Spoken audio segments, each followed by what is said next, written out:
So just if we can backtrack for 1 second, because I understand that a lot of people, at least here in the Western world, don't really know what an animation cell is. Mhm. And seeing how this is an investment show, just to sort of highlight, what exactly that is, and then if there's an investment opportunity there.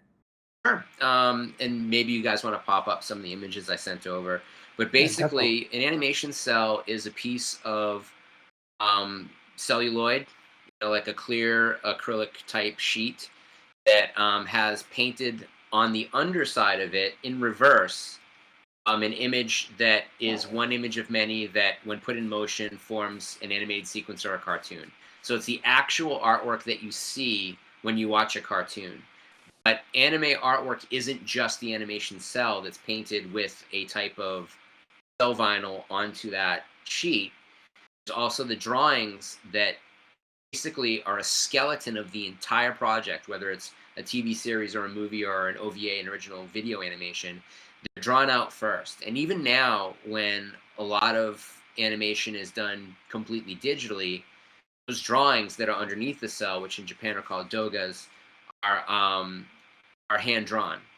So, like, a great example of that era changing, just like in the US, Beauty and the Beast was that first Disney movie that combined traditional animation with three-dimensional, 3D animation effects that made it such a huge step forward in animation.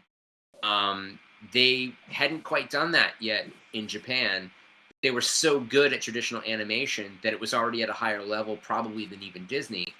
Even Miyazaki and Studio Ghibli, for Spirited Away, that film artwork is only the drawings and some Hankin cells, which are a Hankin cell is a cell that is drawn specifically for publicity purposes. It's not part of the motion animation of the film. All the animation stuff was digital, so there are no real animation cells for Spirited Away the way there were for Kiki's Delivery Service, for Princess Mononoke, for any of those earlier films. And so it's becoming a rarity because so few companies produce animation cells anymore.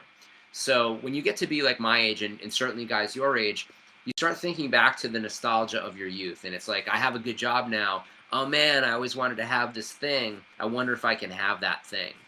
Whether it's a comic book or a Pokemon card or, a Ricky Henderson rookie card or whatever you may reflect your era, it's there. And I think that people are now, for the first time on a grand scale, understanding that animation art is something that they can actually purchase and they can enjoy. And some people like to keep their stuff in books. Some people are very against framing work. I'm not against framing work, but situation that you have to be able to frame it and keep it safe so that it doesn't degrade by keeping it away from light and keeping the temperatures fairly consistent is more, I think, than a lot of people are willing to commit to. And so they might pay a fortune for something. Like in that last Heritage auction, there were Studio Ghibli cells that were in the $60,000 to $80,000 range. Akira cells were in that range.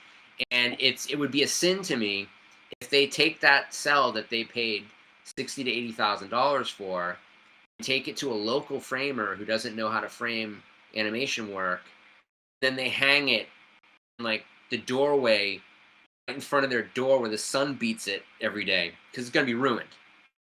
And that's something that we're going to see, that what if you're looking to invest in animation, invest in it knowing that a lot of the really good stuff is going to be bought by people who are going to not treat it well, and it's going to be destroyed, which is going to make other key sequences even more valuable, even more rare. And so to kind of avoid the hazards of collecting a type of work that degrades, you can shift away from collecting cells and just collect the drawings. You can just collect, production drawings like, Genga, which are like a lead animator's drawing of something, and he'll set up the scene and he'll hand it off to the lead animators, and they'll use that scene to produce the sequence, knowing that it starts here and it goes someplace else. And sometimes there are hundreds, sometimes there are thousands of Gengas, sometimes there's only dozens. So it really depends on how actively a lead animator is handing off the work and what era the animation is from, because that has changed over time.